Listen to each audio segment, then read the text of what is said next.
So one of the main questions that I always get is, how do I set up my microphone for recording, especially in a bedroom situation when you don't have a booth?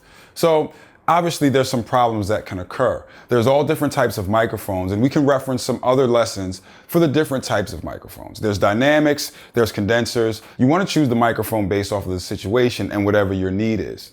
But regardless of the type of microphone that you choose, there's still some tips and some tricks that can help you get a better recording in your bedroom.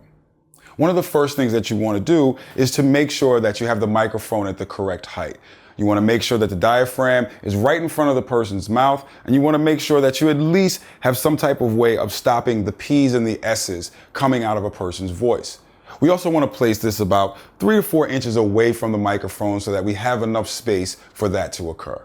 One of the other things that we want to think about is neatness. I know a lot of times people don't think about that, but having cables going all over the place is never a great thing. People trip over them and they sort of get in the way. So as neat as you can be with wrapping the cable around the stand will help you in your recording. At the end of the day, when you're problem solving and when you're running into situations where you don't know what's going on, the neatness of how you have your microphone cables really makes a difference.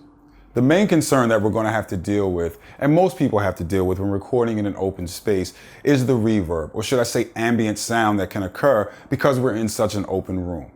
So the first thing that I would suggest would be to put a rug underneath of the mic stand. This not only helps us to deaden the sound, it also protects us against direct reflections coming off of the floor, and it gets to tame some of the noise that you get from people's feet moving around and from the stand itself moving around. Now that we've dealt with the problem of the floor, the next suggestion that I would give would be to put a piece of egg crate behind us on the wall. What that does is allow us to tame the frequencies that will be bouncing off of the wall, hitting our microphone, and in essence creating what we call flutter. We don't want that. We want to tame that sound, so the best way to do that would be to put a piece of egg crate. I would say only 1 block will do. Again, we don't need to do the whole wall. It's just the area that's directly behind us to absorb some of that sound. You would be amazed at the results that you would get from this small piece.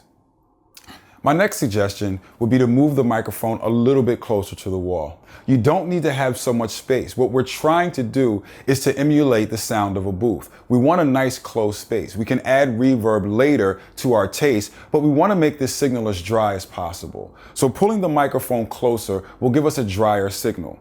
The only thing that we have to worry about is something that we call proximity effect. That means that the closer that you get to the microphone, the more bass that will come in your signal. So you want to keep in mind that you don't want that much proximity effect, but you want to get the microphone as close as possible to get a nice strong signal. We can cut off some of the sound with the direction of the mic. We have different polar patterns on different microphones, but we still want to make sure that we eliminate the rest of the sound coming from the room. So a reflection filter would be the best choice. So as you can see, we've set up our filter. And just from the visual, you can see how much this cuts off the rest of the room. Hopefully, when I speak into the microphone, you can hear the complete difference from when we had a completely open room. One of the keys to this, though, and I'll turn this around so that you can see it, is that we need to place the microphone directly inside of the reflection filter.